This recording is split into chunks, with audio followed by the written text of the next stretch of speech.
Olá! O vídeo de hoje é sobre a obra Memórias Póstumas de Brás Cubas, do divo máximo absoluto rei da literatura brasileira, o Machado de Assis. Bom, falar de Machado de Assis implica algumas dificuldades.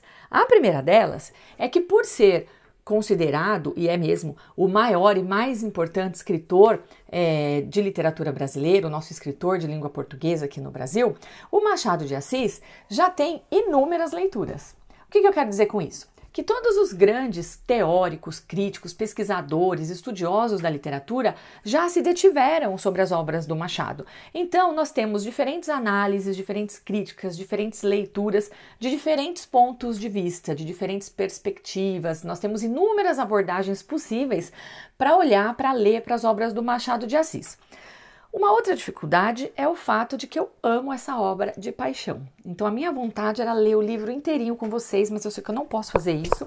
Então eu selecionei alguns trechos dentre os meus favoritos para que a gente possa discutir questões formais, principalmente no que se refere às inovações machadianas.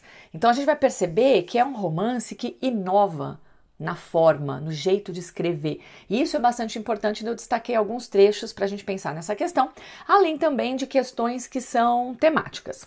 Existem alguns fatores externos à obra que nós também precisamos levar em consideração. Então, muito rapidinho eu vou falar do contexto de produção da obra, ou seja, da estética literária que a gente chama de realismo, na qual o Machado se insere. E vou falar um pouquinho também sobre o próprio Machado de Assis.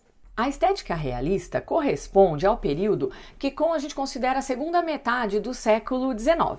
Lá na Europa, nós já tínhamos grandes nomes na França, como Flaubert, de Madame Bovary, já tínhamos o Eça de Queiroz, com o Primo Basílio, e aqui no Brasil, o realismo como estética chega um pouquinho depois. A gente considera que 1880, 1881 é um momento em que surge efetivamente, com qualidade, o realismo no Brasil. E quem é que inaugura? É o Machado. É Memórias Póstumas de Brás Cubas e todas as inovações que esse livro traz que inauguram a estética realista aqui no Brasil. Quando a gente pensa no período literário, é importante a gente lembrar que o surgimento ou a prevalência de um tipo de estética literária num determinado momento não quer dizer que a estética anterior morreu. Não é que o realismo assassinou o romantismo e acabou com tudo. Claro que não. O que o realismo vai fazer é se opor a algumas características românticas, principalmente aquelas ligadas ao exagero sentimental ou à reprodução de uma realidade que era muito mais baseada no ideal. Então, os românticos, nosso querido José de Alencar, por exemplo, já criticavam a sociedade da sua época, já partiam de dados da realidade. Então, partir de dados da realidade não é uma novidade. A novidade é que agora o escritor realista, ele parte dos dados da realidade para observá-los de maneira mais fiel, digamos assim, de maneira mais objetiva. Então a crítica se dá de uma maneira mais direta, apontando os problemas, os vícios, né? Todas as questões que são negativas da sociedade. A gente de cara percebe isso quando a gente observa as personagens das obras. Quando a gente pensa, por exemplo, nas obras românticas, nós temos a figura do herói ou da heroína.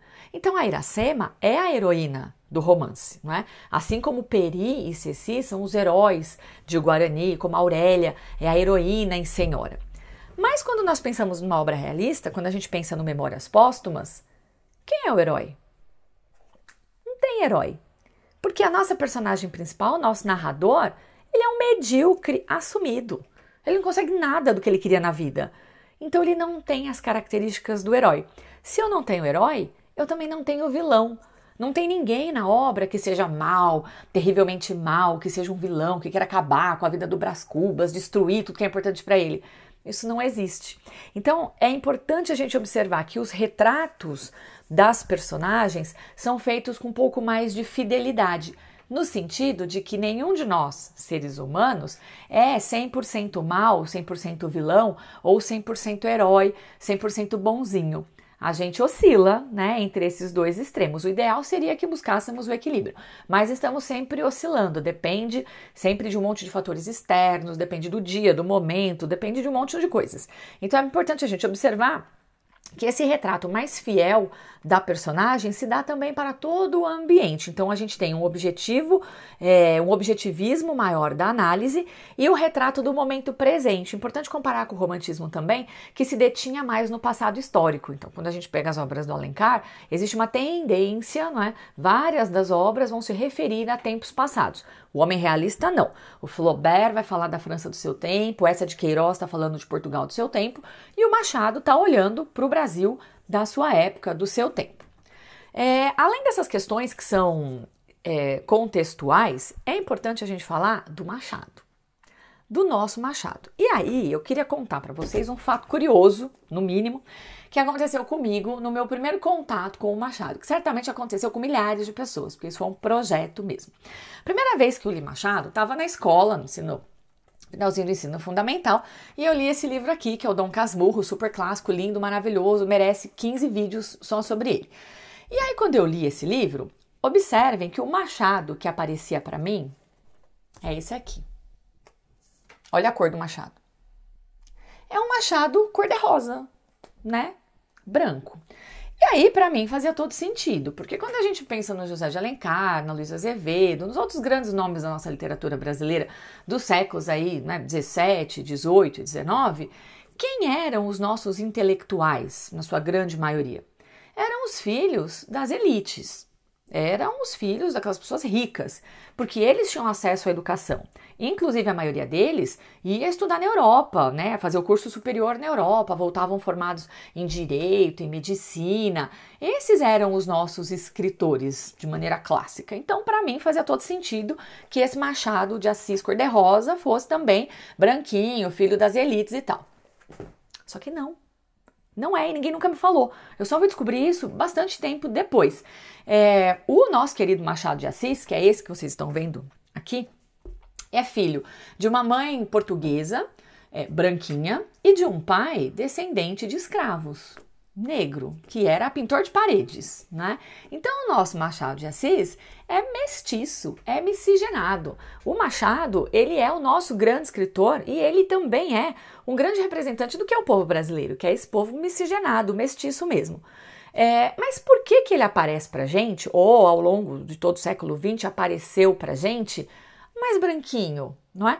Quando a gente faz uma pesquisa hoje no Google, joga lá, Machado de Assis imagens, aparece um monte de imagens do Machado com nariz caucasiano, com o cabelinho liso assim puxadinho para trás, com a pele clarinha. Por que será que ao longo de todo o século XX houve esse projeto, houve essa intenção de branquear o Machado, não é? É pra gente pensar. Num país em que muita gente ainda diz que não existe racismo, por que o Machado de Assis, já lá na sua época, era obrigado a passar pó de arroz para tirar foto? Por que se usava com ele, na hora de tirar as fotos oficiais, um recurso que é o de aumentar a iluminação para estourar a luz, o flash, como a gente diz hoje, e ele sair mais claro nas fotos? Porque o Brasil é um país racista, né? Porque é muito difícil para a elite brasileira, para os intelectuais brasileiros, é muito difícil para o brasileiro colocar como seu ídolo máximo da literatura um cara que é mestiço, né? Que é negro. Muito complicado. Então, da próxima vez que alguém, uma criatura, falar pra você que não existe racismo no Brasil, que não tem preconceito, imagina que isso não é um problema, você conta a história do Machado, né? Que foi branqueado, photoshopado ao longo de todo o século XX e que só hoje a gente consegue trazer isso para discussão de uma maneira um pouco mais ampla. Então, fica aí pra gente pensar. Retomando a biografia do Machado. Além de mestiço, preto, nasceu pobre. O pai dele era pintor de paredes, a mãe dele fazia quitutes, doces para vender na rua. Nasceu na favela, no Morro, no Rio de Janeiro. Não existem registros de que ele tenha tido uma educação formal, regular, matriculado na escola, tudo direitinho. O que a gente sabe é que com 14, 15 anos ele já escrevia muitíssimo bem. Então, Machado, autodidata, gênio completamente, né, fora de qualquer caixinha. Aos 16 anos, 17, ele começa a trabalhar como auxiliar, tipo assistente do tipógrafo. Então ele já tem esse contato com as letras, com o mundo das letras, o mundo do jornalismo. Claro que ele nesse momento ainda não estava publicando, não estava escrevendo nada, mas ele já tinha o contato com as pessoas, né? E aí ele começa a escrever os seus primeiros poemas românticos. bem românticos, claro, na esteira do José de Alencar, que era o grande nome da literatura no período de formação do Machado. Além dos poemas românticos, o Machado também vai escrever romances românticos publicados em folhetins, não é? E aí, a partir das suas leituras, que são irregulares, já que ele não foi para a faculdade, já que ele não seguiu aquele cronograma, né? Começamos com a literatura grega, clássica, depois vamos passando, Idade Média, blá, blá. Não teve nada disso. Ele foi lendo a maneira em que as coisas iam chegando para ele, em que era possível. E aí ele vai se tornar, não é, um grande intelectual, respeitado como jornalista, respeitado como escritor, vai ter um papel muito importante na fundação da Academia Brasileira de Letras, que naquela época era uma coisa importante e útil, porque verdadeiramente pretendia divulgar e elevar o nível das letras brasileiras. Claro que, infelizmente, isso não acontece mais, mas enfim, ele vai depois, então, a partir das suas leituras, entrar no que a gente vai chamar de segunda fase da sua produção, que é a fase verdadeiramente realista. Claro que não dava ainda para o Machado viver de ser escritor, então ele tinha um cargo público, ele trabalhava todo dia, batia ponto, tinha dificuldades financeiras, então nas cartas que ele trocava, porque as pessoas escreviam muitas cartas naquele tempo, o que é ótimo porque a gente consegue ter registro, não é? Um pouco mais sobre a vida das pessoas. Então o Machado trocou muitas cartas com muita gente, e existem cartas em que ele aponta, né, os problemas financeiros de ter que trabalhar, bancar a casa, escrever e tal. Depois dos 40 anos, ele tá com a vida um pouquinho já mais organizada, um cargo público que dava para ele um pouco mais de tempo para escrever, e aí a gente tem ele se dedicando então à sua segunda fase, que é a dos romances realistas, que começa com a publicação do nosso Memórias Póstumas, que é publicado em folhetim, né, num primeiro momento, numa revista, em 1880, e aí em 1881 é organizado pelo próprio Machado e publicado como romance, não é, no formato de livro. Quais são algumas das características mais importantes do Machado? Claro que a crítica à sociedade é uma das características importantes, que já estava presente na primeira fase. Não é porque a primeira fase a gente chama de romântica, que tinha realmente uma preocupação ainda com o estatuto, com a forma, né, com a plástica das obras românticas, que o Machado gênio, já não estava ali. Estava assim. Então a crítica à sociedade, a crítica às questões financeiras se sobrepondo às questões do sentimento, tudo isso já aparecia. Uma crítica às aparências em detrimento do ser, tudo isso já aparecia na primeira fase. Mas na segunda fase vem acompanhado de duas outras características muito importantes do Machado. Uma delas é a digressão. O que é a digressão? É aquele momento da narrativa, o narrador está contando a história e aí ele dá uma viajada. Ele para a narrativa para refletir, para lembrar de uma coisa, para chamar a atenção do leitor para um outro momento. Então essas digressões são importantíssimas. Elas fogem da narrativa, mas elas levam para a reflexão. Então o leitor não pode, né, deixar passar a importância das digressões. Outra característica ligada também às digressões é a conversa com o leitor. É clássico no Machado chamar a atenção do leitor, conversar com o leitor, fazer sugestões ao leitor, fazer perguntas ao leitor, tudo isso é muito importante. Uma terceira característica importantíssima é a análise psicológica. Essa preocupação que os narradores do Machado têm em contar o que acontece, mas também entender por que essas coisas acontecem. E aí a ênfase não é dada no sentimento. Ah, não aconteceu assim porque a personagem sentiu. Não, porque eu não consigo explicar os sentimentos. Então, aconteceu assim porque a personagem pensou uma coisa, que levou a outra, que levou a uma outra consequência. Então, ele vai traçando, não é, essa análise que é psicológica para a gente entender como que essa psicologia se concretiza na ação. Como o Machado é muito gênio, ele transitou por inúmeros gêneros literários. Tem os folhetins, não é, românticos ainda, depois os romances, tem os românticos e os romances realistas, como Memórias, mas ele escreveu muitos contos, inúmeros, alguns deles geniais e maravilhosos, como o conto Espelho, que é lindíssimo, merece muito ser lido, e esse daqui, que é o Alienista, é um dos meus favoritos, também foi uma das primeiras obras do Machado que eu li, que é um conto que conversa muito com o Brasil dos dias de hoje, porque o alienista, personagem que dá título ao conto, ele é o médico que decide quem é louco e quem é normal. Então, na cidade, foi inaugurado um hospício lindo, maravilhoso, enorme, e aí o alienista é chamado para decidir quem que na cidade deve ser trancafiado, deve ficar preso nesse hospício. Tendo em vista que vivemos hoje um grande hospício, não é? Recomendo muito a leitura do Alienista. Além dos contos, o Machado foi um excelente cronista. As crônicas publicadas em jornal, em geral, partem de assuntos do cotidiano, coisas banais, do dia a dia, que despertam uma reflexão. E aí, para o Machado, gente, nada fica na banalidade, né? Às vezes, um assunto que é uma bobagem se transforma numa reflexão importantíssima. Essas crônicas foram todas reunidas, né, já publicadas em livro. Como está tudo no domínio público, a gente encontra na internet. Machado escreveu também peças para teatro, principalmente comédias, já a ironia e o sarcasmo machadianos ali presentes, e crítica literária.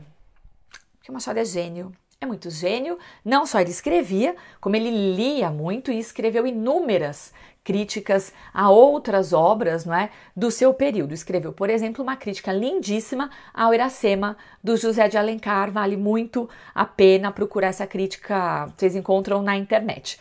E aí o Machado, como crítico, vai servir para mim como viés crítico para a leitura da obra. Porque como eu falei para vocês no comecinho do livro, é muito difícil escolher um viés, uma perspectiva crítico-teórica para ler Machado. Porque isso daqui é uma obra tão grandiosa, tão repleta de possibilidades, de significados, que nenhuma teoria vai dar conta. Então, eu escolho fazer a leitura pelo Machado. Porque o Machado, como crítico literário, vai dizer que o que interessa na obra literária está aqui, está dentro da obra, porque literatura é isso aqui, literatura é o que está escrito. Então eu selecionei trechos do livro que eu gosto, que são importantes para mim, para que a gente possa, a partir da leitura desses trechos, pensar um pouquinho na obra do Machado, nas inovações formais, em toda a contribuição imensa que é o Machado de Assis para a nossa literatura. Bom, o que a gente vai observar aqui? Além da análise psicológica, uma visão pessimista do homem e da sociedade, não é? É uma visão pessimista que se dá justamente porque o realismo vai olhar para aquilo que há de pior na sociedade. Então o Machado, né, traz essa visão pessimista, a gente vai observar isso na leitura. A ironia e o sarcasmo, esse humor muito característico do Machado, é um humor do desencanto. Apesar de ser risível. Tem inúmeros momentos da obra em que a gente dá risada. Que você fala, gente, não é possível. A gente ri mesmo, é engraçado. Mas não é para morrer no engraçado. É para levar para reflexão. E esse humor que primeiro faz rir, quando refletido, pensado de maneira crítica, vai nos levar para um desencanto, né? Daí o sarcasmo na obra do Machado. E o mais importante, na minha opinião, é a gente pensar nas ambiguidades e nas contradições da alma humana. Se existe uma temática mais importante na obra do Machado, é essa, não é? É olhar para a alma humana e observar que ela é múltipla, que ela é contraditória, que ela é cheia de ambiguidades. E aí eu vou dar um exemplo que é o clássico do Dom Casmurro. Dom Casmurro, todo mundo lembra da história maravilhosa da Capitu e do Bentinho. E aí, gente, o que menos interessa, que na verdade não interessa coisa nenhuma nessa obra, é se a Capitu traiu ou não traiu o Bentinho. Não é uma obra sobre o adultério, não é uma obra sobre a traição, é uma obra sobre a dúvida. A genialidade de Dom Casmurro é ser um romance sobre a dúvida. É um romance sobre aquilo que nós temos em nós o tempo todo, desde sempre, que é a dúvida. Porque nós temos sempre diversos caminhos e como é que a gente escolhe o caminho? E aí a grande sacada do Dom Casmurro é manter o suspense, manter a dúvida para sempre, é uma dúvida eterna. A gente nunca vai decidir se traiu ou não, porque não é esse o objetivo do romance. O objetivo é justamente dialogar com o Shakespeare, por exemplo. Então lá no 1600 o Shakespeare já escreveu, não é? Ser ou não ser, eis a questão. E o Machado era um grande leitor de Shakespeare. A gente percebe no Dom Casmurro, ele vai usar mesmo a história de Otelo, por exemplo, no Dom Casmurro. No Memórias Póstumas, ele cita o Hamlet, ele vai citar Shakespeare em inúmeras páginas, em inúmeras passagens do Memórias Póstumas. Então essa questão da ambiguidade e da contradição da alma humana, que não pode ser resolvida, então não há solução para isso, talvez seja a grande temática das obras do Machado e que está presente aqui também. Bom, vamos ler o Machado por ele mesmo, não é? É a obra em si, é tudo. Essa é uma fala do Machado, depois eu vou mostrar para vocês aqui no livro. Então vamos começar a leitura dos trechos que eu selecionei. E aí, leitor, você, leitor amigo, você que leu Memórias Póstumas, que já salvou sua alma, não é? Porque se você não ler Memórias Póstumas de Brás Cubas inteiro, a sua alma está perdida, você sabe disso. Bom, você, leitor, que leu tudo, começou o livro assim, não é? Passamos pela capa, aí seguimos aqui aquelas páginas iniciais em que nós temos o nome da obra, os dados, não é, de catalogação que todos os livros têm, e aí temos um sumário. Você, leitor, talvez tenha se assustado um pouquinho, porque são muitos capítulos, mas não há motivo para susto, porque os capítulos são todos bem curtinhos, não é? E aí nós já temos a primeira inovação do Machado, inovação formal. Ele tem capítulos, essa obra, que são muito pequenos. Ele tem capítulos, por exemplo, de 4 linhas. Às vezes, em uma página, tem 2, 3 capítulos.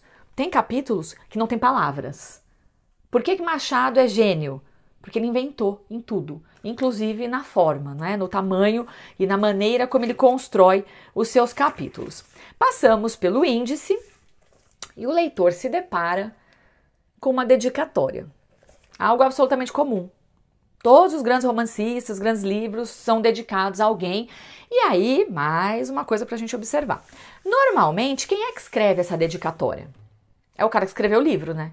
Então, a gente esperaria que isso aqui fosse uma dedicatória do Machado de Assis. Mas não é. Porque o título do livro é Memórias Póstumas de Brás Cubas. Quem está escrevendo o livro é o Brás Cubas. Então, meus amores, isso daqui já é o romance. Esta dedicatória já é o romance. O livro já começou. A história começa aqui. E com esta dedicatória maravilhosa, que a gente também pode chamar de epígrafe, o Machado inventou, não é, o spoiler. Porque ele vai dedicar o livro, vai dedicar a obra, eu vou ler para vocês. Ao verme que primeiro roeu as frias carnes do meu cadáver, dedico, como saudosa lembrança, estas memórias póstumas. Eu, Brás Cubas, já morto, então não sei porque que você vai ler o livro, né? Porque você já sabe o final, já morri. Eu, Brás Cubas, já morto, escritor dessa obra, dedico este livro ao verme. Aquele verminho que vai roer as frias carnes do meu corpo, não é?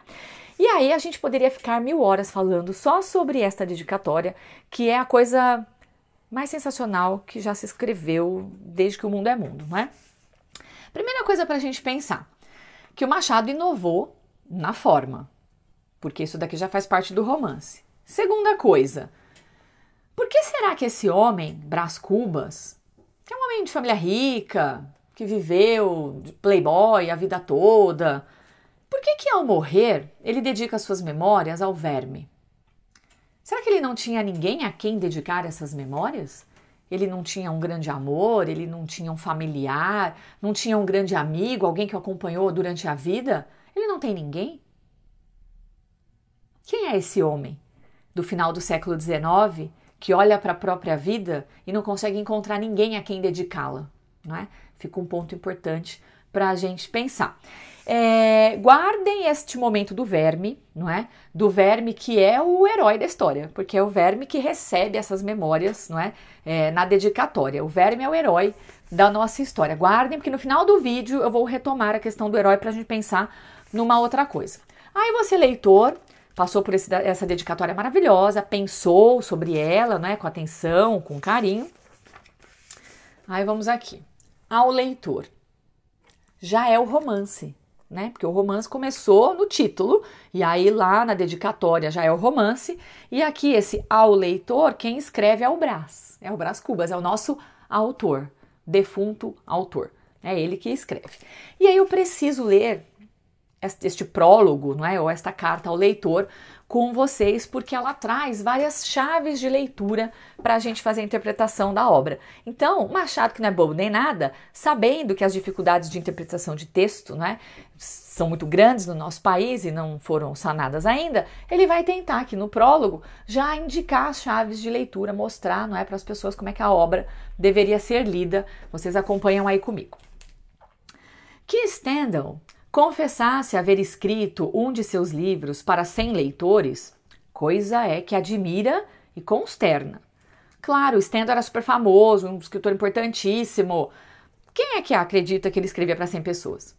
O que não admira, nem provavelmente consternará, é se este outro livro não tiver os 100 leitores de Stendhal. Ninguém vai se surpreender porque ninguém me conhece mesmo.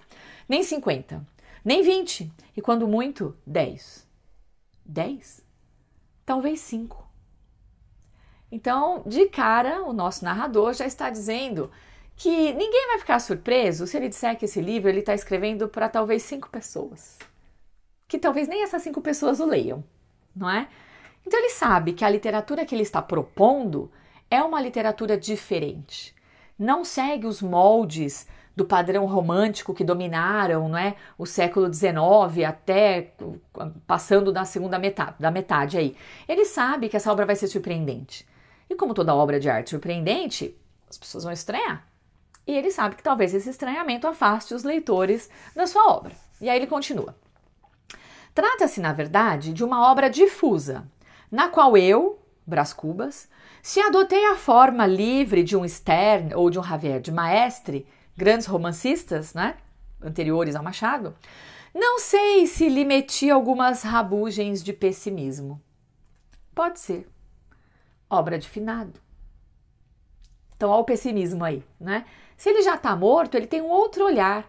É um olhar para a vida de outra perspectiva. É olhar para a vida da perspectiva da morte. E isso traz um pessimismo, que ele vai chamar de rabugens, não é? De finado. Obra de finado. Escrevia com a pena da galhofa e a tinta da melancolia. Machado, sendo crítico literário, está nos dando o método. Como é que o Brás Cubas, né, o defunto autor, escreveu? Qual é o método de construção desta obra? Ele vai dizer que usou a pena, metáfora linda, porque a pena é sempre a metáfora da própria escrita, a pena é um instrumento do escritor.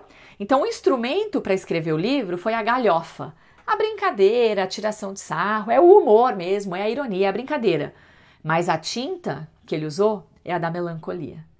E aí como é que você casa a brincadeira com a melancolia? E aí ele diz pra gente, não é difícil antever o que poderá sair desse conúbio. O que será que vai sair, não é? Acresce que a gente grave, os intelectuais, né, os grandes leitores, achará no livro umas aparências de puro romance. Ao passo que a gente frívola, os leitores comuns do dia a dia, aqueles que leem os folhetins românticos e ficam felizes, esse leitor frívolo não achará nele o seu romance usual. Ei-lo aí, o livro fica privado da estima dos graves e do amor dos frívolos, que são as duas colunas máximas da opinião.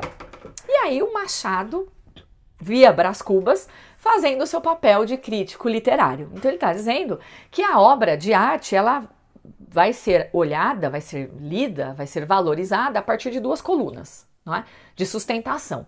Uma delas é a gente grave da academia, os intelectuais, aqueles que ficam analisando, criticando a obra. E esses vão ler o Memórias Póstumas e vão encontrar ali uma historinha de amor.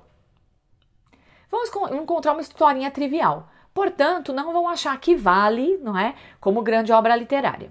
Vão torcer o nariz. Já o público geral, os leitores de folhetim, não vão encontrar nesse romance aquela história de amor fervorosa na qual o casal vai contra tudo contra todos. Então, se os graves não vão gostar e o público comum também não vai gostar, quem é que vai gostar dessa obra? Agora, o Brás Cubas está preocupado com quem é que vai gostar dessa obra? Ele mesmo diz: mas eu ainda espero angariar as simpatias da opinião. Eu quero ter uns 5 leitores, vai. E o primeiro remédio para conseguir ter alguns leitores é fugir a um prólogo explícito e longo. Olha o prólogo dele, não dá uma página. E aí ele está criticando, gente, os escritores que escrevem umas obras tão complexas, tão impossíveis de ler, que precisam fazer prólogos enormes explicando a própria obra. Se você, escritor, precisa explicar a sua obra, é porque a obra não é assim uma grande obra, não é? E aí o nosso Brás Cubas vai dizer, eu não vou fazer um prólogo enorme, super explicativo. O melhor prólogo é o que contém menos coisas. Ou o que as diz de um jeito obscuro e truncado. Criticando de novo os escritores que fazem prólogos tão difíceis de entender que, por serem difíceis, os acadêmicos dizem, nossa, que interessante, que complexo, ninguém entendeu nada. Mas as pessoas acabam dando um valor justamente porque não compreendem. Ele está dizendo, eu não vou fazer isso não. E aí ele diz, consequentemente, evito contar o processo extraordinário que empreguei na composição destas memórias. Eu poderia contar que foi um processo incrível, extraordinário, e que seria longo, mas eu não vou contar. Destas memórias trabalhadas cá no outro mundo. Seria curioso, mas nimiamente extenso. E, aliás, desnecessário ao entendimento da obra. Machado, crítico literário. Tudo aquilo que é externo à obra, o contexto de produção, por exemplo, como foi o processo de produção, de onde ele escreve, que é lá do outro mundo, ele diz, desnecessário ao entendimento da obra. A obra em si mesma é tudo. Esse é o viés literário, esse é o viés crítico que eu vou usar para ler o Machado, que é o próprio Machado. Se a obra em si mesma é tudo, nós vamos fazer a leitura da obra e dos fragmentos da obra a gente vai pensando. E aí o nosso prólogo termina assim. A obra em si mesma é tudo. Se te agradar, fino leitor, pago-me da tarefa. Se te não agradar, pago-te com o piparote e adeus. Porque eu tô morto mesmo, né, gente? Se você, leitor, gostar da obra, ótimo. Se você, leitor, não gostar da obra, não tô nem aí. O máximo que eu vou fazer é dar um peteleco na sua orelha como uma assombração e adeus. Prólogo mais bonito do mundo, né? Aí vamos agora. Capítulo 1, que tem o título sensacional. Óbito do autor. Que é o fim da história, né? Então ele começa o primeiro capítulo já nos dizendo como é que ele vai morrer. Mas isso seria só um enredo. O que interessa pra gente nesse momento é observar a forma. Como que ele vai fazer isso? E aí eu vou ler para vocês as primeiras frases, não é, desse capítulo. Há algum tempo hesitei se devia abrir estas memórias pelo princípio ou pelo fim. Isto é, se poria em primeiro lugar o meu nascimento ou a minha morte. Suposto uso vulgar seja começar pelo nascimento, duas considerações me levaram a adotar diferente método. Primeiro que a palavra método, as palavras considerações, não é, são importantíssimas, porque nós temos aqui o nosso autor Brás Cubas refletindo sobre o processo de criação artística. E ele vai dizer que é um método. Claro que tem a inspiração, mas tem trabalho. Ele sabe que ele quer contar a história dele, mas como é que ele vai fazer isso? Tem um método. E aí ele vai pensar, vai refletir e vai dizer, o método normal é que as pessoas comecem pelo começo. Justamente por isso eu não vou começar pelo começo. Vou começar pela minha morte. E aí ele vai dizer o seguinte. Quais são as duas considerações? A primeira é que eu não sou propriamente um autor defunto, mas um defunto autor. Para quem acampa, foi outro berço. A segunda é que o escrito ficaria assim mais galante e mais novo. Cada linha desse livro, né, merece 1 hora de análise. Então ele vai dizer que ele não é um autor defunto, ele não era um escritor, a vida toda escreveu e aí depois de morto ele continua escrevendo. Então um autor que morreu. Não, ele nunca escreveu nada, escreveu umas bobagens, mas ele não era um autor, não era um grande escritor. Depois de morto, ou seja, depois de defunto, é que ele vira autor. E aí ele escolhe um método para escrever, não é? Então é por isso que ele é um defunto que virou escritor. E aí ele vai dizer que ele vai escolher começar pelo fim, porque a escrita fica mais galante e mais nova. Então ele está dizendo aqui, eu como escritor estou escrevendo a maneira nova, a maneira realista. Não vou ficar preso às formas do passado. Nesses primeiros capítulos, então, o nosso Brás Cubas vai contar como é que se deu a morte dele, não é? Conta dos últimos momentos, vai falar de como é que foi a situação, e no capítulo 7, que é intitulado O Delírio, ele vai dizer o seguinte, que me conste, ainda ninguém relatou o seu próprio delírio, faço eu e a ciência mo agradecerá. Se o leitor não é dado à contemplação desses fenômenos mentais, pode saltar o capítulo. Vá direto à narração. Mas, por menos curioso que seja, sempre lhe digo que é interessante saber o que se passou na minha cabeça durante uns 20 a 30 minutos. Duas coisas importantíssimas aqui, não é? A primeira é que ele vai, então, dizer que ninguém nunca, pelo que ele sabe, relatou numa obra literária o delírio pré-morte.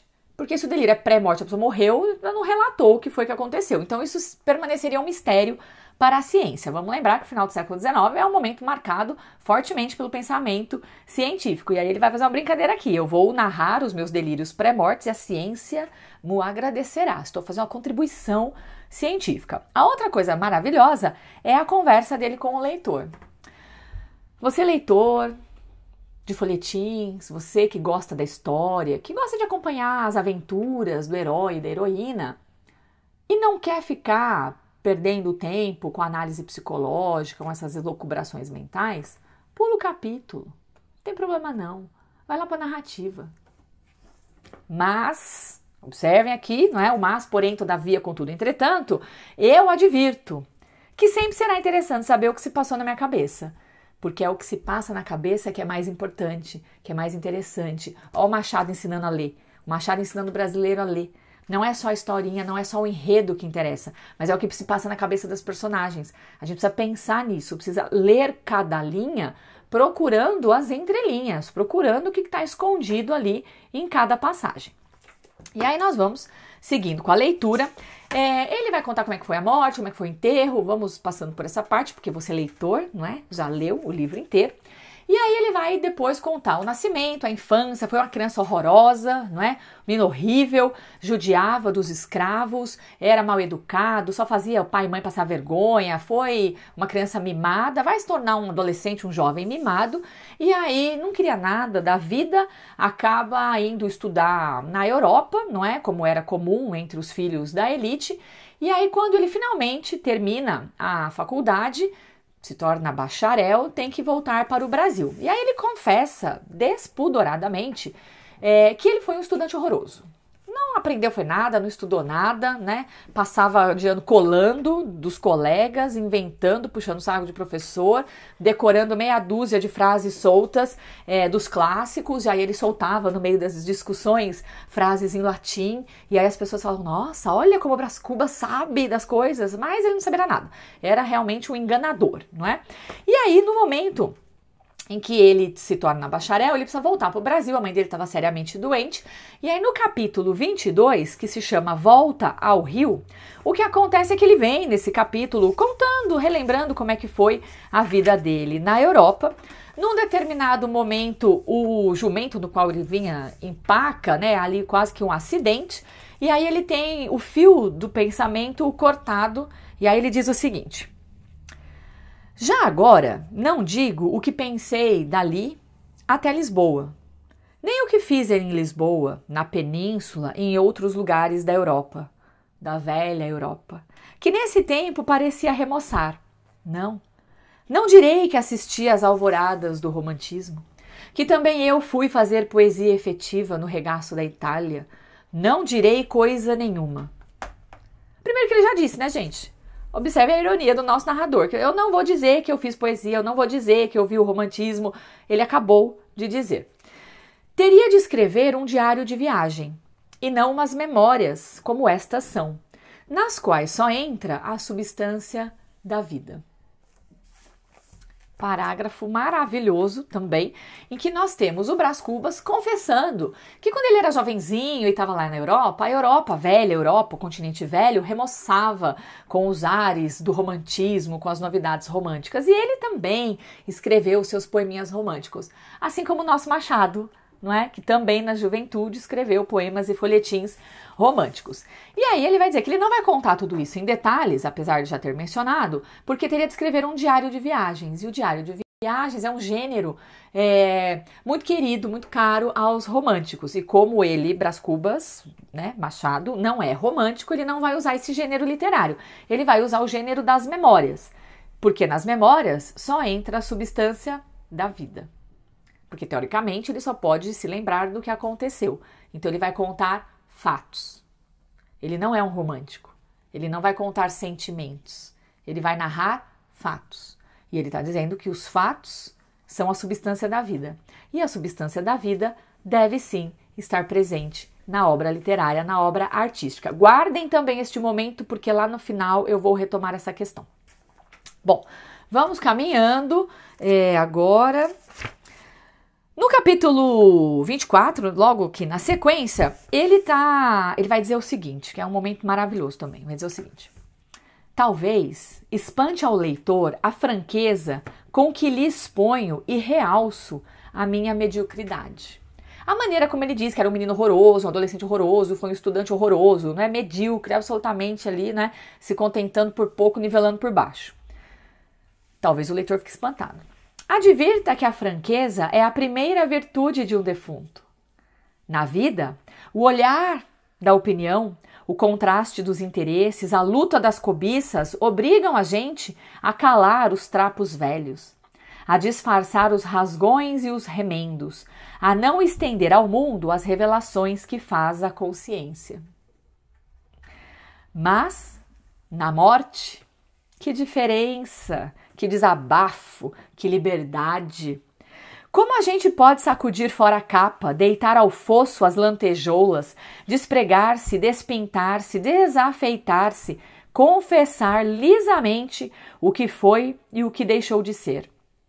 Porque, em suma, já não há vizinhos, nem amigos, nem inimigos, nem conhecidos, nem estranhos. Não há plateia. É um momento incrível para a gente refletir sobre uma das temáticas importantes para o realismo e principalmente para o Machado, que é essa contradição entre o ser e o parecer. Aquilo que a gente efetivamente é e aquilo que a gente demonstra ser, porque a gente vai seguir as regras e as convenções sociais. E a gente está falando de uma personagem que vive preso a todos os preceitos, não é, burgueses de comportamento. Então ele está dizendo que viver é isso, é estar preso a preceitos, não é, a regras, a modelos de comportamento que não tem nada a ver com a nossa essência, não tem nada a ver com o que a gente é, mas a gente se sujeita, não é? E aí para ele a morte é a grande liberdade, é não precisar mais se sujeitar a nada disso. Hashtag fica a dica para nós vivos, né?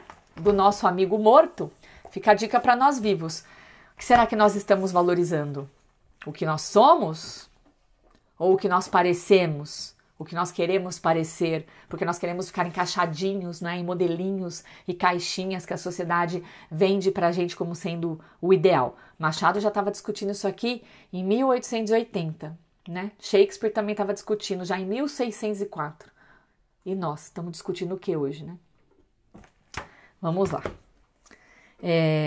Tenho que terminar esse capítulo, que é a coisa mais linda. Esse capítulo termina assim: senhores vivos, não há nada tão incomensurável como o desdém dos finados. Porque os mortos não estão mais nem aí para essa baboseira toda, né? Vamos lá.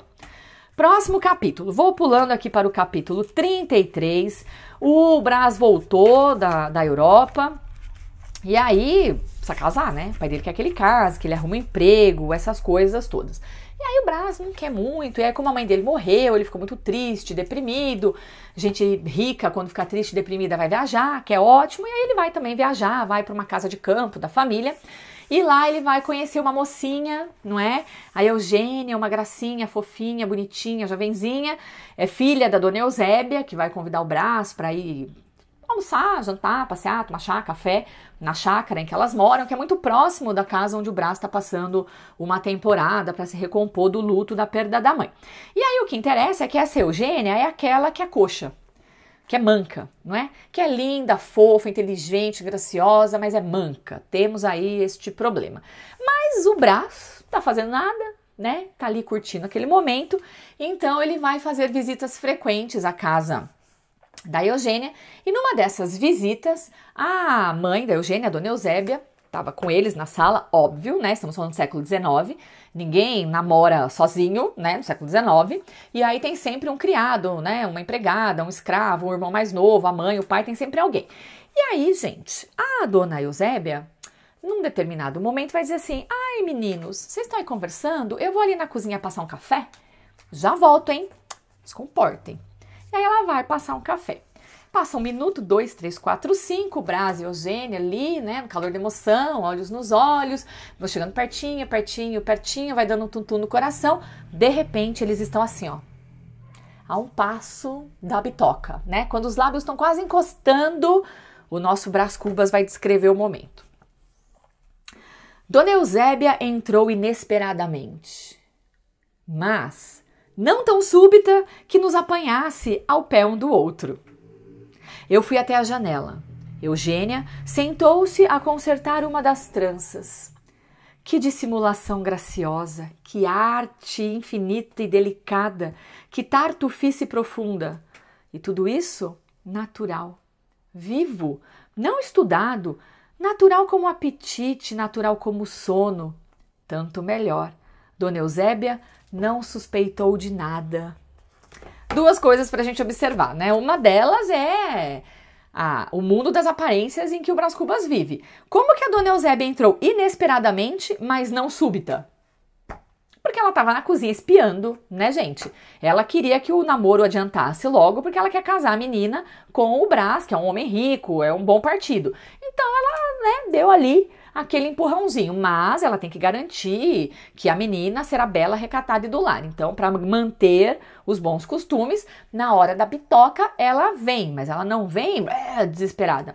Ela vem tossindo, batendo o pé, né, esbarrando na porta, para dar tempo do Brás se afastar. E aí eles vão fingir que nada aconteceu. Mas esse fingir que nada aconteceu nos leva ao ponto mais importante deste parágrafo, que é esta dissimulação graciosa da Eugênia. Não tem como não lembrar, querido leitor, da nossa Capitu, não é? Porque esta mesma cena vai ser descrita no Dom Casmurro. Essa mesma dissimulação graciosa aparece e vai ser a grande marca da nossa Capitu. Existe um momento em Dom Casmurro em que eles estão quase se beijando, né? O Bentinho tá penteando os cabelos dela, eles estão ali na bitoca e aí chega alguém, o Bentinho desesperado, né? Sai correndo e a Capitu age como se nada tivesse acontecido. Estava só penteando meu cabelo. É a mesma coisa que a Eugênia vai fazer aqui. Agora, este capítulo, este parágrafo de 6 linhas, não é? É o nascimento da Capitu. É essa contradição da alma humana, é esse poder de dissimular, é esse poder de sentir uma coisa e agir de outra maneira, é essa alma feminina que interessou tanto ao Machado em tantas obras, que ganha o seu papel máximo na Capitu, nasceu aqui, nesse parágrafo, não é? Isso é para a gente perceber como o trabalho da literatura, o trabalho do grande gênio, é método, né? Claro que tem inspiração, mas para que a gente tivesse um romance inteiro, não é?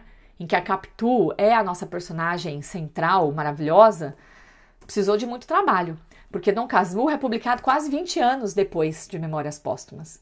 Então o nosso Machado ficou 20 anos elaborando, trabalhando, pensando, reescrevendo, pesquisando, né? Criando esta personagem. Não nasce de uma hora para outra. É isso que faz do Machado o gênio, o maior escritor brasileiro que nós temos, não é? Além dessa questão da Capitu que nasce aqui, uma leitura mais atenta dessa obra vai perceber que outras obras estão mencionadas aqui. Tem o caso clássico do Quincas Borba, né, que é o amigo do Brás Cubas e depois ganha um romance só para ele, mas tem, por exemplo, um conto que eu já falei, que é o Alienista, que tem um capítulo aqui que também chama o Alienista. Tem um conto que chama Causa Secreta, tem um capítulo aqui que também chama Causa Secreta. Então é o Machado dialogando com ele mesmo, né? Ele incorpora as vozes de outros autores, como Shakespeare, como Sterne, mas incorpora o trabalho dele mesmo na obra. É um diálogo, né, sensacional que vale depois estudos mais aprofundados. Vamos lá. Seguimos agora para o capítulo 55. É um capítulo bastante importante, não pelo que ele conta, mas pela maneira como é contado. Então eu vou fazer uma recapitulação aí, só pra gente lembrar. O Brás não vai ficar com a Eugênia, né? Eles vão trocar umas bitoquinhas lá na chácara, mas ele vai desistir dela, porque ela é coxa, tão bonita, mais coxa, e ele, claro, que não concebe a ideia de um homem importante, rico, intelectual, futuro político, desfilar pela capital, pelo Rio de Janeiro, do lado de uma esposa coxa, ainda que bonita e inteligente. Então, o ser é muito menos importante. O que interessa para o Brás é o parecer. Ele não quer parecer casado com uma moça que tem um defeito físico. Ele não quer parecer que ele não teve outra escolha de um casamento melhor. Então ele desiste da Eugênia, volta para o Rio de Janeiro. E aí o pai dele fala, bom, vai ter que casar. Já arrumei uma noiva para você. No dia de conhecer a noiva, está lá a noiva, uma mocinha bem simpatiquinha chamada Virgília, e o Brás, e os familiares e tal. E aí no momento em que o Brás entra e olha nos olhos da Virgília, e a Virgília olha nos olhos dele, o que acontece? Nada. Não acontece nada. Porque eles não são um casal romântico, não vai ter amor à primeira vista, não vai ter sininhos tocando, estrelinhas brilhando, não vai ter nada disso. O Brás olha pra ela e fala, nossa, esperava mais, né? Meio desenchavida essa menina. A Virgília olha pra ele e fala, esse que é o Brás? Né? Esperava mais também. E aí vai ser um namorico morno, de conveniência, era conveniente para as duas famílias, e aí eles têm esse namorico morno como uma obrigação social, era isso que era, o casamento, gente, obrigação social, né, uma das questões que o Machado vai criticar muito fortemente, outros escritores realistas também. Bom, passado um tempo, pouquinho tempo, o pai da Virgília recebe uma proposta melhor. Porque é isso, né? Se o casamento é um pacto social, recebeu uma oferta melhor e aí desiste, né, do enlace com o Brás, e a Virgília vai então casar com outro cara que era político, já tinha um futuro promissor e tal. E aí você pensa que o Brás vai ficar em casa chorando, amargando a tristeza, a solidão do abandono. Não, né? Ele vai ficar muito bravo por ter sido preterido, por ter sido trocado. Ele fica pensando em como é que vai ficar a imagem dele no mercado. Né? Tipo, o Brás é o que foi trocado, o Brás é o que a Virgília não quis, então ele fica com a preocupação dele é essa, onde é que ele vai arrumar um partido, né, uma mulher melhor para ele se casar. Bom, a Virgília casa, vai viver a sua vida feliz, tranquila, e aí uns anos depois eles se reencontram numa festa, num baile, né, frequentado ali pela elite, pela aquela gente importante e tal, e aí, gente, nesse baile, a Virgília está, claro, acompanhada do marido. Tá linda, vestido lindo, joias, né, maravilhosa, desfilando, sabe, a rainha do baile. E aí o Brás olha para ela e pensa, nossa, Virgília, como você mudou, como o tempo te fez bem, não é? Encheu as formas. E aí a Virgília olha pro Brás e fala, nossa, Brás, como você ficou bem apessoado, o tempo te fez bem também. E a partir daí eles vão dançar, não é? Lindamente, vão conversar. E o nosso narrador nos apresenta um capítulo, que é o capítulo 55, chamado O Velho Diálogo de Adão e Eva. E o que é que está escrito neste capítulo? Não está escrito nada, não é? O capítulo não está escrito nada. E é aí que a gente vê a genialidade, mais um momento de genialidade do nosso Machado. Então, o capítulo tem um nome importantíssimo, O Velho Diálogo de Adão e Eva. Todo mundo lembra da história do motivo pelo qual Adão e Eva foram expulsos do paraíso naquele livrão grandão chamado Bíblia, né? Eles comeram a tal da fruta proibida, e a fruta proibida representava o sexo, né? Quando eles vão viver a vida sexual, eles são expulsos do paraíso. Então que diálogo é esse que reproduz o diálogo de Adão e Eva? É o diálogo, gente, do chaveco, né? Da paquera. Todo mundo sabe como é que é. Então o Brás não precisava escrever o que foi dito aqui. Ele vai deixar espaço para o leitor. É o leitor que já chavecou alguém, já foi chavecado na vida, que conhece a história de Adão e Eva, que vai completar o que está faltando. Então eu tenho a pergunta, uma resposta, pergunta, exclamações, muitas exclamações, e aí termina com o Brás Cubas exclamando uma coisa pequenininha, e a Virgília exclama também uma coisa pequenininha, talvez um sim, não é? E aí onde é que vai terminar este diálogo de Adão e Eva? Vai terminar na cama, vai terminar no sexo, e eles vão se tornar amantes, porque a Virgília já é casada. E o fato dela ser casada será um impedimento para a realização amorosa? Não, não será. E aí a gente tem, então, duas coisas importantes. Uma é a formal, é a maneira como o capítulo é construído, vou falar mais um pouquinho já já. E outra questão, que é essa da maneira como o Machado de Assis vai inverter os papéis convencionalmente aceitos na sociedade. Porque a gente estava acostumado nas obras, né, que antecedem, a ter a mocinha que é casada, e que vai ser iludida, ludibriada, porque ela é inocente, e aí o cara é um malvado, um mau caráter, que vai enganar a mocinha, e vai abusar dela, e depois vai largar. Normalmente era isso. Aqui não. A Virgília não é a Emma Bovary. Ela também não é a Luísa do Primo Basílio. Ela é a Virgília. Ela é casada, mas ela gosta de outro homem, ela quer se encontrar com outro homem, ela entende que o casamento é uma convenção social e que isso não tem nada a ver com o fato dela gostar do Brás. E eles vão viver juntos. Ninguém tá enganando ninguém aí, né? Primeira sacada genial pra gente pensar. Quanto à forma, eu queria também chamar a atenção de vocês para este outro capítulo intitulado De Como Não Fui Ministro de Estado. Como é que eu não fui ministro? Não tem palavras. Se a literatura é a arte da palavra, cadê a palavra, não é? Então o Machado faz um capítulo que não tem nenhuma palavra, são só pontos. E aí no capítulo seguinte ele diz o quê? Há coisas que melhor se dizem calando. Tal é a matéria do capítulo anterior. Então há coisas que não valem a pena serem narradas ou que não podem ser narradas. A narrativa às vezes não dá conta. E ele, como escritor, sabe disso, não é?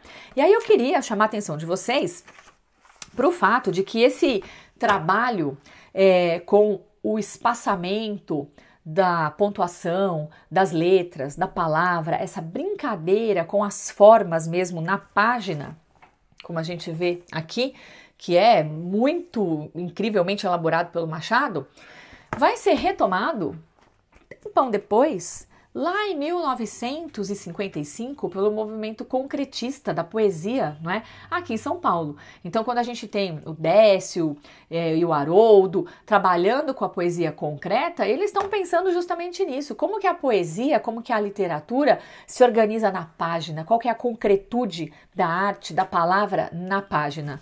Não é isso que o Machado fez aqui, já, em 1880? Não é? Mais um motivo para a gente entender porque que o Machado é o Machado, né? Por que ele é tão importante?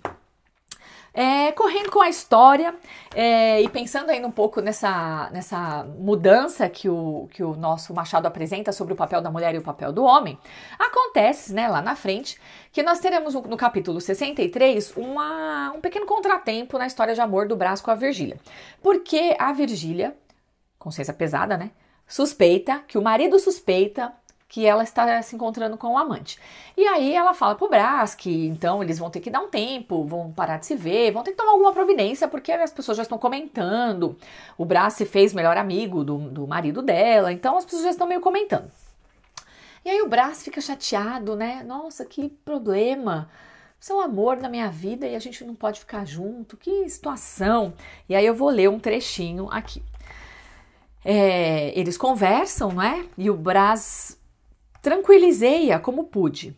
Disse que podiam ser cuidados políticos, que talvez o marido nem soubesse de nada, ele estava chateado por outra coisa e a Virgília, por causa da consciência pesada, achou que ele tinha descoberto. Virgília concordou o que seriam, mas ficou ainda muito excitada e nervosa. Estávamos na sala de visitas, que dava justamente para a chácara, para o quintal, né? O quintal enorme da propriedade, onde trocáramos o beijo inicial. Olha que recordação romântica, né? Uma janela aberta deixava entrar o vento que sacudia frouxamente as cortinas, e eu fiquei a olhar para as cortinas sem as ver. Empunhara o binóculo da imaginação. Lobrigava ao longe. O que ele estava imaginando? Uma casa nossa, uma vida nossa, um mundo nosso em que não havia Lobo Neves, o marido, nem casamento, nem moral, nem nenhum outro liame que nos tolhesse a expansão da vontade. É o capítulo mais romanticão mesmo desta obra, não é? Primeiro porque ele deixa de enxergar a realidade usando os óculos da imaginação, coisa que o realista menos quer na vida, né? Porque o realista quer olhar para a realidade, não quer o ideal, não quer a imaginação. E aí olha o termo que ele escolhe, expansão da vontade. Era por isso que o romântico lutava. O romântico lutava pela expansão da vontade, pela vitória do sentimento sobre qualquer outro aspecto social. E o Brás, nesse momento, se entrega a este momento romântico.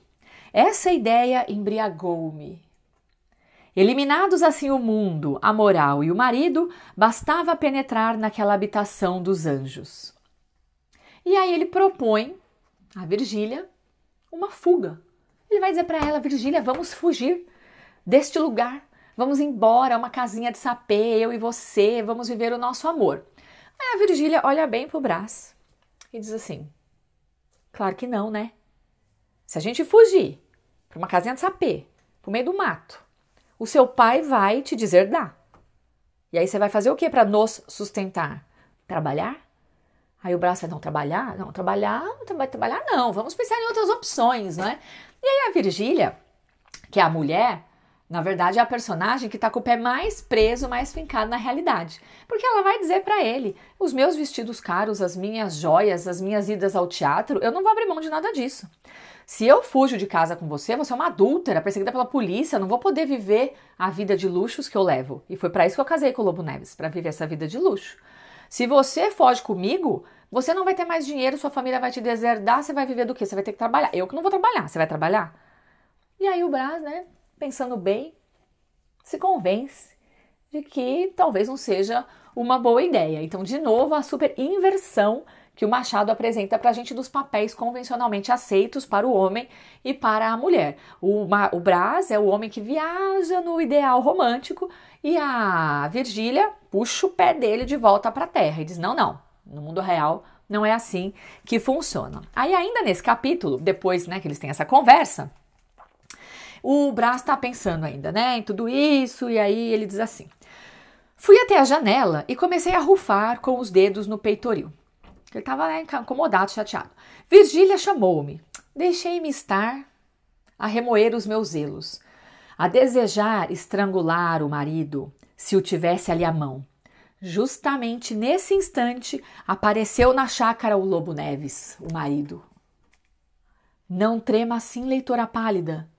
Descansa, que não hei de rubricar esta lauda com um pingo de sangue.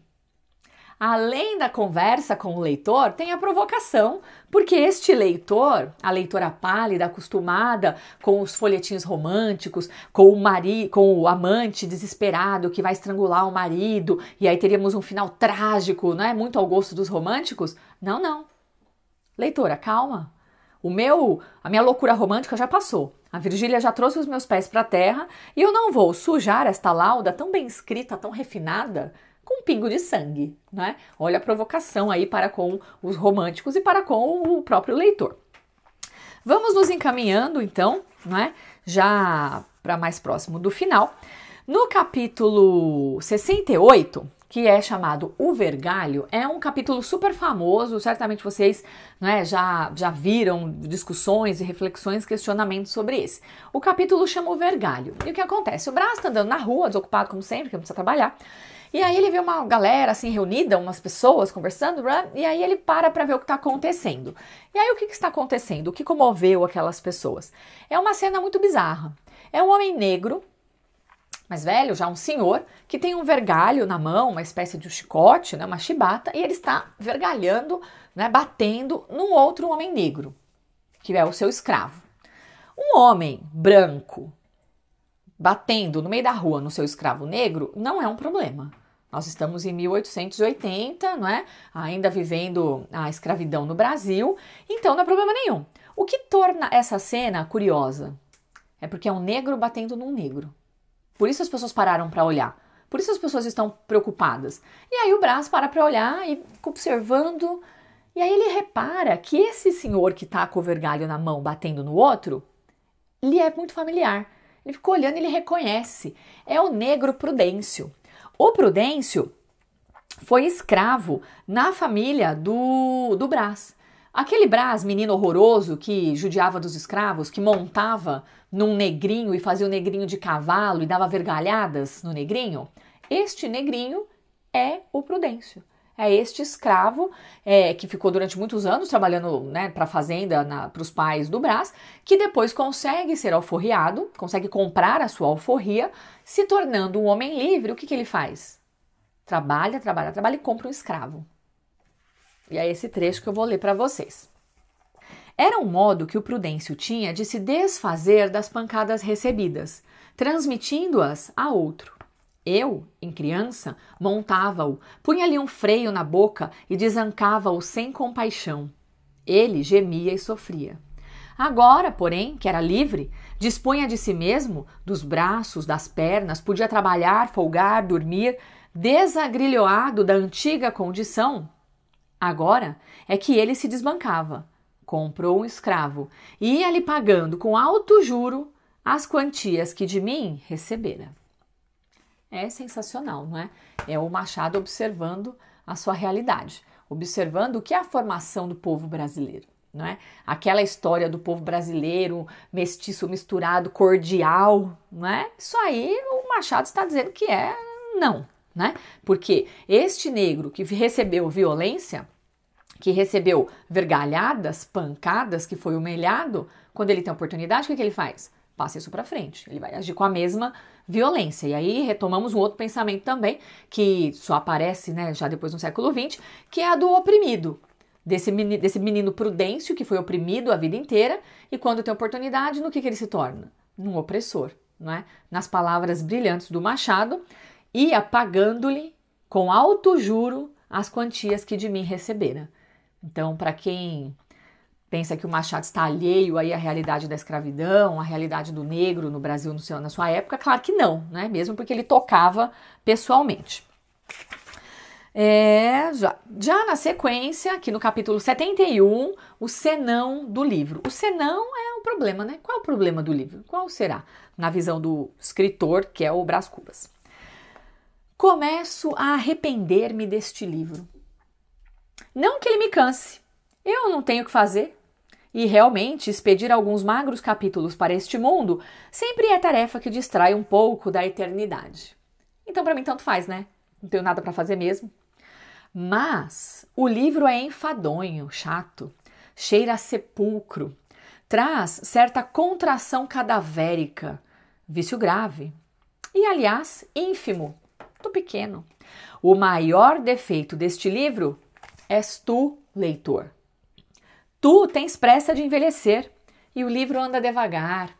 Tu amas a narração direta e nutrida, o estilo regular e fluente dos romances românticos, né? Bastante dedicados à história, à trama, à narração. E este livro e o meu estilo são como os ébrios, como os bêbados. Guinam à direita e à esquerda, andam e param, resmungam, urram, gargalham, ameaçam o céu, escorregam e caem. Os bêbados caem. E caem folhas misérrimas do meu cipreste, eis de cair, como quaisquer outras belas e vistosas, e, se eu tivesse olhos, dar-vos-ia uma lágrima de saudade. Esta é a grande vantagem da morte, que, se não deixa a boca para rir, também não deixa olhos para chorar. Eis de cair. Inúmeras imagens lindas nesse capítulo, não é? A primeira delas é essa provocação para com os românticos e para com os leitores habituados à leitura romântica. E ele vai dizer, pois é, o meu livro não é assim, e por isso o defeito do livro é você. Tem que aprender a ler, leitor. Segunda coisa, ele vai usar essa imagem de que o livro dele é como os ébrios, é como os bêbados que andam por aí e acabam caindo, porque todo bêbado eventualmente cai. E aí ele junta a essa imagem uma outra imagem de queda, que é essa das folhas do cipreste. E aí esse cipreste é uma árvorezinha que representa a árvore da vida. E como é que está a árvore da vida do Brás Cubas? Morta, né? Porque ele está morto, está seca. Então como é que são as folhas da árvore dele? Miseráveis, misérrimas, uma ou outra seca, que vão cair. Mas vão cair como as bonitas também, como as nossas. Nós vivos, cujos ciprestes, cujas árvores estão frondosas, cheias de folhas, as nossas folhas também vão cair, porque o nosso destino será o mesmo. Ninguém escapa da morte, né? Então ele vai dizer de maneira muito sarcástica que essa lembrança deu até vontade de chorar. Porque se ele tivesse olhos, ele choraria uma lágrima de saudade pelo que foi a vida, pelo seu cipreste quando era bonito e vistoso. Mas ele não tem olhos, né? Então, já que ele não tem olhos para chorar, também não tem boca para rir. E aí é vida que segue. As folhas dele caem e as nossas também. Eis de cair. E aí, nos encaminhamos para o finalzinho. Tem uma última coisa que eu gostaria de mencionar, que está no capítulo 108. O capítulo chama-se Que se não entende. O que será que não dá para entender? Ele vai, depois que o romance com a Virgília já esfriou, porque eles ficaram anos e anos e anos sendo amantes, né? Então, gente, praticamente virou um casamento, né? Aquela coisa morna, chata, eles já não têm mais interesse um pelo outro. E aí eles tiveram lá uma complicação, uma desavença, e o Brás estava em casa e achou um bilhetinho dos velhos tempos, né? Aquele bilhetinho que fez com que ele pensasse, relembrasse dos tempos da paixão. E aí ele vai dizer o seguinte, sobre este bilhete. Quanto a mim, se vos disser que li o bilhete 3 ou 4 vezes naquele dia, acreditai-o, que é verdade. Se vos disser mais que o reli no dia seguinte, antes e depois do almoço, podeis crê-lo, é a realidade pura. Mas, se vos disser a comoção que tive, duvidai um pouco da asserção e não a aceiteis sem prova. Nem então, nem ainda agora, cheguei a discernir o que experimentei. Então, o que ele está dizendo aqui? Você, leitor, quando eu te apresento os fatos, quantas vezes eu li o bilhete, isso é fato, você pode acreditar. Agora, se eu for te contar a comoção, a emoção, o sentimento que eu tive, duvidai. Porque se nem eu consegui entender na hora o que eu senti, como é que eu vou te contar e você vai acreditar? Não é? Então, percebam novamente a gente pensando sobre o que era enfatizado no romantismo, que era o sentimento, a expressão do sentimento, e o que está sendo valorizado aqui. Então, eu só posso acreditar nos fatos, né? Na vida como fato, e no que acontece, não no que está lá dentro do sentimento, que nem ele como personagem que viveu o sentimento sabe explicar, como é que ele vai contar isso pra gente. Mais um capítulo, que é o final, vamos pro final da história, não é? História maravilhosa, mas vamos lá. O último capítulo é o capítulo das negativas. Famosíssimo, não é? Melhor último capítulo de todos os tempos. E aí, nesse capítulo, ele vai dizer o seguinte. Este capítulo é todo de negativas. É tudo que foi não na vida dele. Não alcancei a celebridade do emplasto, não fui ministro, não fui califa, não conheci o casamento. Ele não fez nada de útil da vida dele, gente. E ele chega a essa conclusão. Verdade é que ao lado dessas faltas, destes nãos, coube-me a boa fortuna de não comprar o pão com o suor do meu rosto. Não fiz nada da vida. Pelo menos também não precisei trabalhar para ganhar dinheiro para comer o pão. Então não foi de todo mal, né? Não foi de todo ruim. É o que ele está dizendo. Mas não padeci a morte de Dona Plácida, nem a semidemência do Quincas Borba, que são as duas personagens importantes com as quais ele se relaciona na obra. Ele não precisou, não é, ver a morte da Dona Plácida, não precisou ver a demência do Quincas Borba. Então essas negativas são positivas, não é? Tem as negativas mesmo, tudo que não deu certo na minha vida, mas tem as negativas que no final das contas foram positivas. E aí ele diz: somadas umas coisas e outras, qualquer pessoa, você aí leitor, imaginará que não houve míngua nem sobra, e consequentemente que saí quite com a vida. Empatamos, né? Imaginará mal. Porque ao chegar a este outro lado do mistério, achei-me com um pequeno saldo. Então, não empatou. Eu lucrei um pouquinho. Teve uma negativa que me fez lucrar um pouquinho. Que negativa é essa? Que é a derradeira negativa deste capítulo de negativas. Não tive filhos. Não transmiti a nenhuma criatura o legado da nossa miséria. E aí, o leitor respira, né? Porque ele termina a obra com a palavra miséria. Já é uma coisa interessante, chocante para a gente pensar. Então vamos pensar nesse homem do século XIX que tinha tudo para se dar bem, né? Era rico, playboy, vivia ali na sociedade, podia fazer o que ele quisesse, podia ter sido um grande herói, podia ter vivido uma vida de aventuras e de alegrias. Mas ele termina as suas memórias dizendo que a sua vida foi uma vida de negativas. Nada das coisas que ele queria ele conseguiu. Ele foi um miserável, né? Foi um medíocre. E aí, quando ele pensa que ele poderia ter transmitido esta mediocridade, esta miséria para frente, tendo um filho, o que ele deixaria de herança para esse filho? Essa vida de miséria? De miséria emocional, intelectual, essa vida de futilidade? Era isso que ele ia deixar para um filho? Melhor não ter deixado, né? Qual será a herança que o século XIX deixou pra gente? Uma herança de miséria?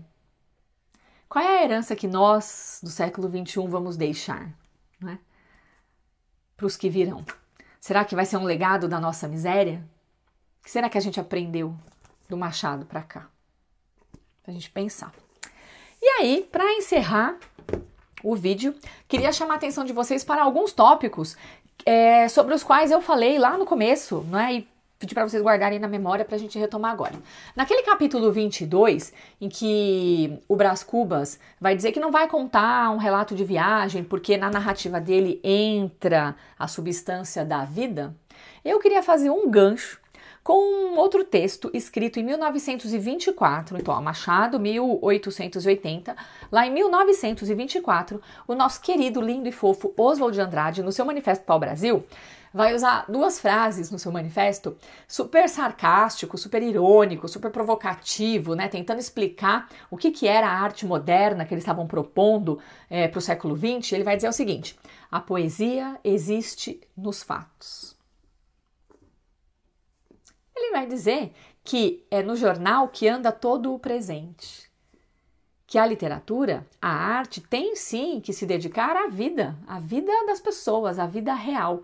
É claro que a fantasia e a idealização são muito importantes, fazem parte dessas contradições da alma humana. A gente precisa da imaginação, precisa da fantasia, e a arte vai se nutrir disso. Mas a arte não pode fechar os olhos para a vida real. A arte não pode fechar os olhos para os fatos, né? Então Machado já disse, o Oswald disse de novo, né? Mas as pessoas têm muita dificuldade, tem gente que não entendeu ainda. E aí eu queria chamar a atenção de vocês, para finalizar, para o Verme, o nosso amigo Verme, lá da dedicatória do Brás Cubas, não é? Ao Verme, que primeiro roeu as frias carnes do meu cadáver, dedico como saudosa lembrança estas memórias póstumas. E aí, quando eu penso no Verme, eu não consigo não pensar no Verme de um outro escritor maravilhoso, que é o Augusto dos Anjos, né? Que em 1912 publica um poema chamado Psicologia de um Vencido, que vocês certamente conhecem, né? O Augusto dos Anjos é um poeta e simbolista pré-moderno, né? Tá aí no comecinho do século XX. O Machado morre em 1908 e esse poema vai ser publicado em 1912. E aí a gente pode fazer um diálogo, né? Estabelecer uma conexão aí. Vou ler o poema para vocês. Eu, filho do carbono e do amoníaco, monstro de escuridão e rutilância, sofro, desde a epigênese da infância, a influência má dos signos do zodíaco. Profundissimamente hipocondríaco, este ambiente me causa repugnância, sobe minha boca uma ânsia análoga à ânsia que se escapa da boca de um cardíaco. Já o Verme, este operário das ruínas, que o sangue podre das carnificinas come e a vida em geral declara guerra, anda a espreitar meus olhos para roê-los, e há de deixar-me apenas os cabelos na frialdade inorgânica da terra. Então, vamos pensar em quem é esse vencido, porque o poema chama Psicologia de um Vencido. O vencido sou eu. Eu, filho do carbono, filho da ciência, filho do século XIX, do progresso, né? Filho de tudo isso, sou o quê? Um vencido. Não sou nada. Quem é o grande herói? Quem é o vencedor? É o Verme. Porque eu tô aqui, vivendo a minha vidinha medíocre, e o Verme tá lá, esperando para roer meus olhos, não é? Então vamos pensar nesse Brás Cubas, que é o grande perdedor. Pensa numa personagem que começa a obra morto. Ele já começa vencido. Então, para quem que ele dedica a sua vida, as suas memórias? Para o vencedor. Ele dedica as suas memórias ao verme, à morte. Porque a vida é uma batalha que a gente já começa com a batalha perdida. Porque a gente sabe que vai perder a batalha para a morte. A gente sabe que o vencedor final será o verme. Não tem como fugir, não é? E o nosso Augusto dos Anjos vai terminar o poema dele dizendo que o verme, o nosso vencedor, vai deixar na frialdade inorgânica da terra. Inorgânico é o que não tem vida. Então essa é uma terra da qual não vai brotar nada. Porque essa terra na qual seremos enterrados, essa terra onde está o verminho que vai roer nossas carnes, dessa terra não vai brotar nada. Qual é o legado da nossa miséria? Não vai nascer nada daí, não é? Então, é um poema bastante pessimista, é uma obra, né, que nos traz essa reflexão também pessimista, também melancólica, e por isso, além das inúmeras contribuições formais pelas quais a gente já falou, é uma obra que faz parte realmente do cânone, é um marco na história da literatura brasileira, é uma obra cuja leitura é imprescindível, não é? Então, não pode existir uma pessoa que não leu Memórias Póstumas ainda. Ainda nessa pegada das referências extratextuais, queria só chamar a atenção de vocês para o fato de que o Machado, como grande leitor, ele traz as vozes das suas leituras para a obra. Então ele vai fazer citações do Sterne, que é um irlandês importantíssimo, do Stendhal, escritor francês que ele leu muito, e o Shakespeare, né, que aparece não só no Memórias Póstumas, mas em muitas outras obras. Então fica aí a dica para vocês procurarem, não é, essas referências, relerem a obra, procurarem todos esses momentos em que outras vozes aparecem. Espero que vocês tenham gostado da nossa leitura de hoje, que foi uma leitura mesmo, né, de muitos trechos da obra. Lembrando que eu utilizei o próprio Machado como crítico para ler o Memórias Póstumas, nessa visão que ele apresenta de que o essencial está dentro da obra, não está fora dela. Selecionei alguns trechos que são importantes para mim e que a cada leitura devem gerar novas reflexões. Então você vai escolher os seus trechos mais queridos e vai perceber coisas, não é, que vão ser muito legais para você. Curtam o vídeo, compartilhem, assinem o nosso canal para poder receber as notificações dos próximos vídeos.